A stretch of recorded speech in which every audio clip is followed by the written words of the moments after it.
Constance another round of applause. What a leader she is. Thank you all so much for being here. And before I start my remarks tonight, I want you to join me again in thanking Vinny Pompey, who really started this. This is our first annual. He's the director of our Youth and Wellbeing Program and our conference chair. And happy Valentine's Day, by the way.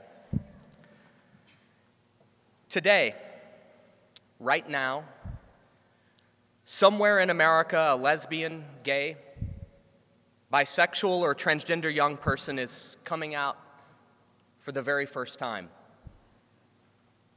Maybe it's to their friends, maybe to their family, or at school, or in church. Maybe it's just to themselves. But no matter where they're coming out, or who they're coming out to, today that young person knows that their future is very uncertain. Even in 2014, they will spend countless sleepless nights staring at the ceiling and agonizing over whether it's worth it to tell the truth, to acknowledge and accept who they are, how they were born.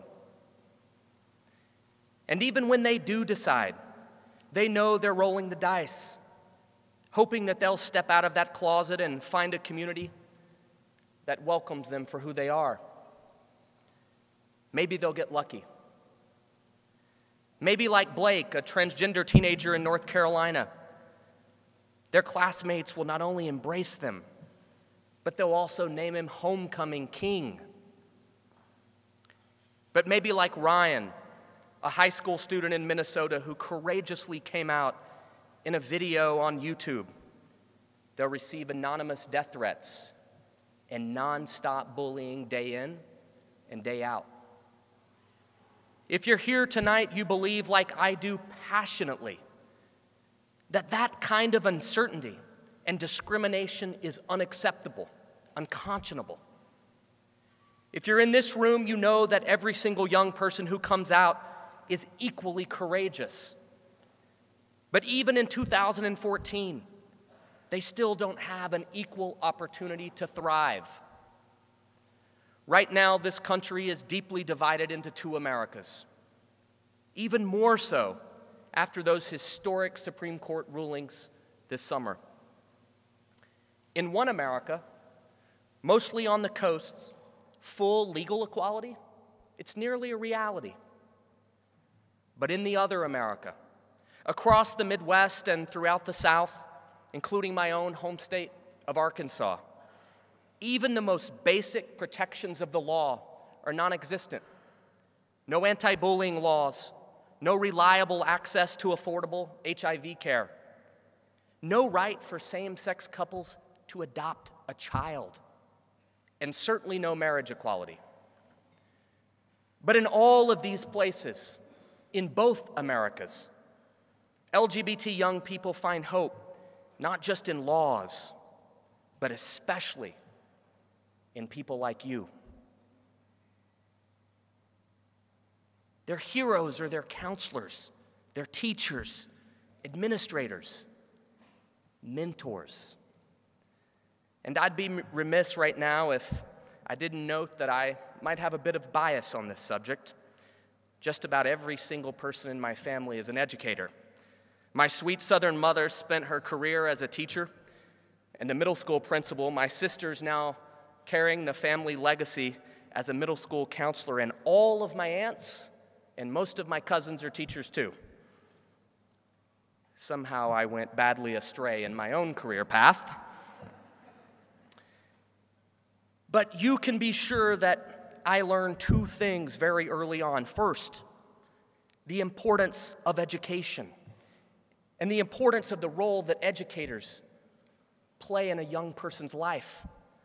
And second, if you want a lesson on how to treat other people, the golden rule, do unto others as you would have others do unto you, just look to a teacher. They'll show you the way.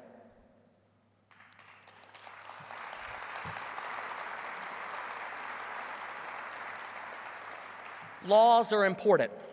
They're vital.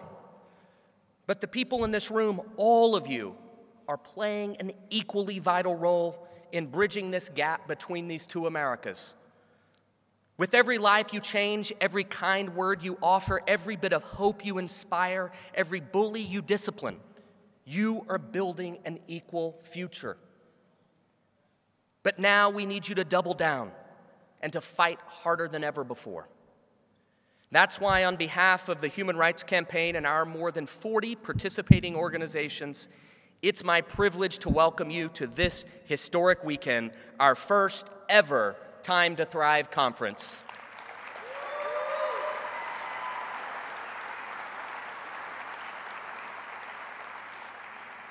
Over these next few days, we've brought together leading experts and cutting-edge research to give you the tools you need to empower LGBTQ youth, to be the best ally you can be. LGBT young people need you now more than ever because we are truly standing at a tipping point of history. And I know that if we stand with these young people, and if we truly listen to their own voices, and if we fight for their equality, the day will come soon when this country can finally live up to its promise of equal justice under law.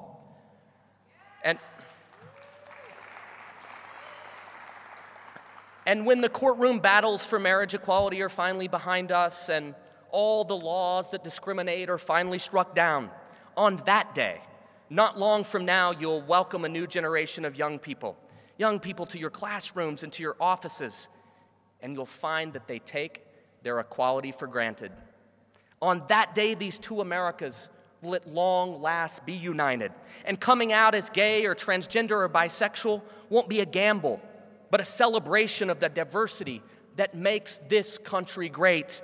And at long last, we'll all together have torn down that dark wall of discrimination everywhere, for everyone, forever. Thank you very much for joining us. Thank you.